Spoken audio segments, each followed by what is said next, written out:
let's talk about algae then, just for a little bit.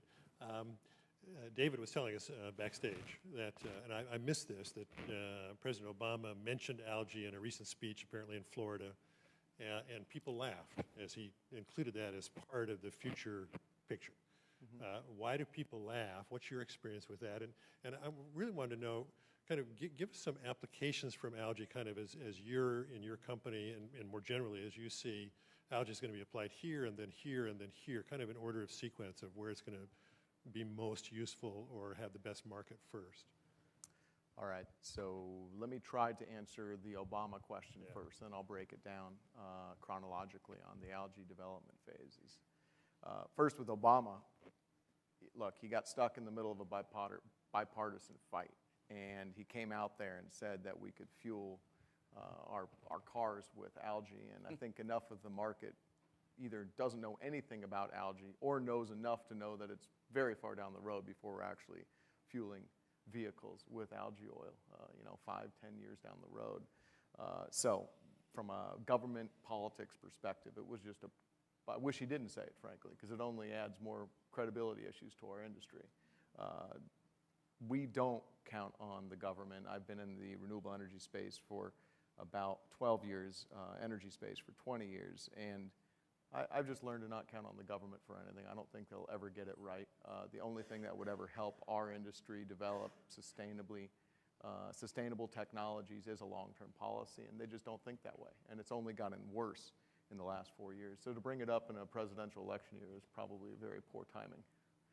The second question regarding the chronological steps to algae development, at least in our perspective as a company, is you want to start on the higher value ends. That's why we put transportation fuels, jet fuels, diesel, all these things we make every day at our facility, but we aren't going to make them at market cost. And our business concept is $80 barrel oil. If we have to produce fuel at the base rate of $80 barrel oil equivalent, and if we can't, we're not going to go into that market. But what we can do is chase products that are out there today that have higher value. And those examples of products chronologically in our perspective are fertilizer, food and feeds, aquaculture feeds, cattle feeds, poultry and hogs. Those things are happening right now. Dog foods, dog and cat foods. Obviously with our investors, we do have insight others probably don't have readily available. But as well, you'll see pharmaceuticals, nutraceuticals. I just saw for my first time yesterday at CVS. I live in a small town in Colorado, so I don't get to these big drugstores very often. I was at CVS here in Laguna, and they're selling an algae oil-based omega-3. Well, that's excellent to see, because the way we get omega-3s right now is through fish oil, and the only way you get fish oil is by crushing small fish, which is completely unsustainable. You cannot continue to do that. So to actually see that coming on the market, it's a market that's expanding. The fish get the omega-3s from eating algae. We're just taking out the middleman, middle fish. So it's an important step that's coming. These markets are going to open up, and that's what I see in the short term. I'm talking the next 3 years. This is happening. I'm watching it. Fertilizers are going out there. You're going to see aquaculture feeds change. Think about the aquaculture market. I think it was Craig Ventnor was talking about it. That salmon, and this is true because we're testing salmon at our site. We're doing these feed trials.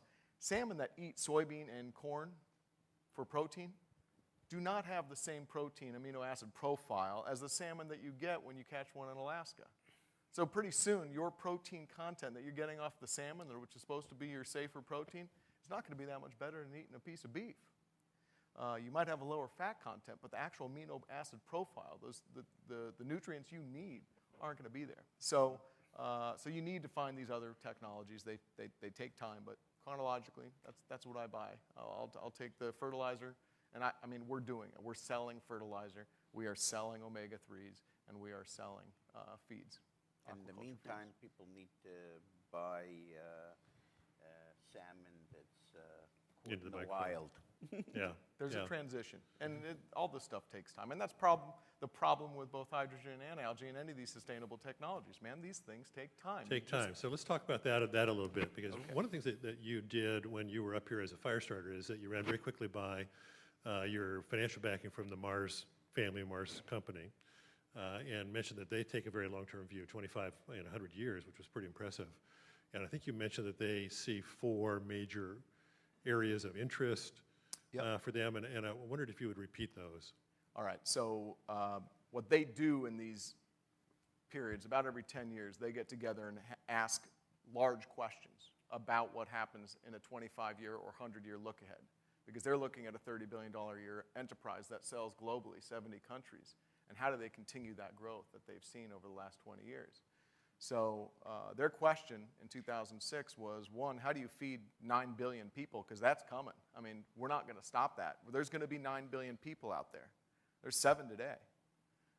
The other thing is, I believe, as well as the Mars family believes, we've already passed a tipping point. I mean, what Jim was saying last night, my wife and I went back to the room, he was so right. It's so obvious, and he's giving us illustrative examples of it. It just amazes me that not more of this world, and I don't mean to be preaching here, so forgive me, but that more people don't recognize that. People aren't acting upon it. But anyway, the question was, how do you diminish the amount of carbon dioxide going into the atmosphere? We are past the tipping point. We have affected our environment, okay? It's just how much farther are we going to go? And then the third question was water resources, potable water, okay? There's a lot of water, but potable water, there isn't. It's not everywhere you need it. So how do you manage water resources for industry and people?